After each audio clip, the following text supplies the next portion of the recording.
Hello friend, I hope you like my video. If you like my video please like share and subscribe my channel. तो friend, आज का topic है मेरा वैश्वीकरण। आप समझते हैं वैश्वीकरण क्या होता है।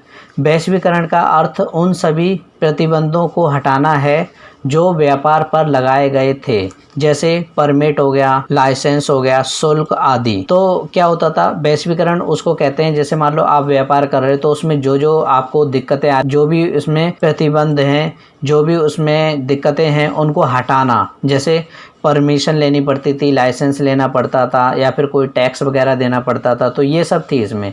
नई आर्थिक नीति में वैश्वीकरण को लागू किया गया, जिसके कारण देश के आर्थिक विकास में वृद्धि की गई। तो पहले क्या होता था, आर्थिक विकास जो था बहुत ही मंदा चल रहा था, बहुत ही धीरे चल रहा था। तो क्यों चल रहा था वो? क्योंकि वहाँ पे ना हमें हर चीज़ का लाइसेंस लेना पड़ता था। जैसे आप कोई व्यापार कर रहे हो तो उसमें आपको परमिट की आवश्यकता होती थी, लाइसेंस की आवश्यकता होती थी, तो इन चीज़ों के लिए दिक्कत होती थी। तो क्या हुआ, सरकार ने नई आर्थिक नीति को चलाया, जिस कारण जो भी परमिशन लेनी होती थी, लाइसेंस थे, उन सबको उन्होंने हटा दिया। तो जिससे हुआ क्या, आर्थिक विकास हुआ हमारे देश में। आगे देखते हैं क्या है। वैश्वीकरण की लाभ और हानि की चर्चा करें तो वैश्वीकरण से हमें क्या लाभ हुआ, क्या हानि हुई, हम ये देख लेते हैं।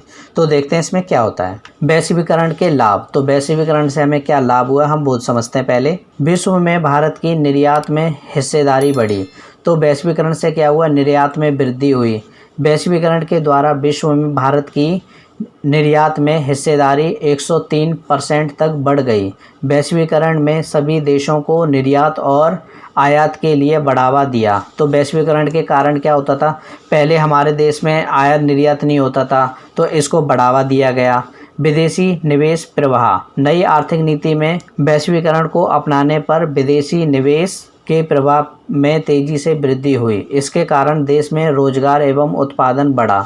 तो वही है, वैश्वीकरण को अपनाने से क्या हुआ, विदेशी मुद्रा हमारे देश में आने लगी, और जिस कारण क्या हुआ, हमारे देश में रोजगार और उत्पादन में काफ़ी वृद्धि हुई।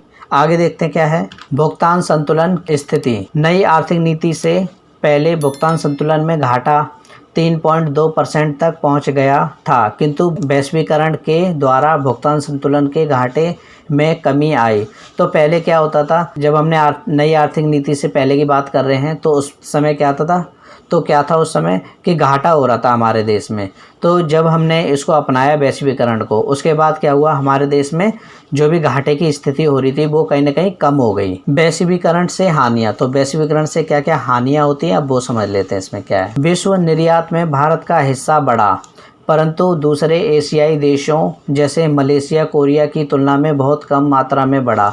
मतलब वैश्वीकरण को अपनाया तो उससे कुछ तो फ़ायदा हुआ, लेकिन कई कई जगह ऐसी थी जहाँ पर हमें फ़ायदा नहीं मिल पाया ढंग से। आगे देखते हैं। संतोषजनक विदेशी निवेश, प्रत्यक्ष विदेशी निवेश संतोषजनक रहा, क्योंकि भारत में प्रत्यक्ष विदेशी निवेश चीन से काफ़ी कम था।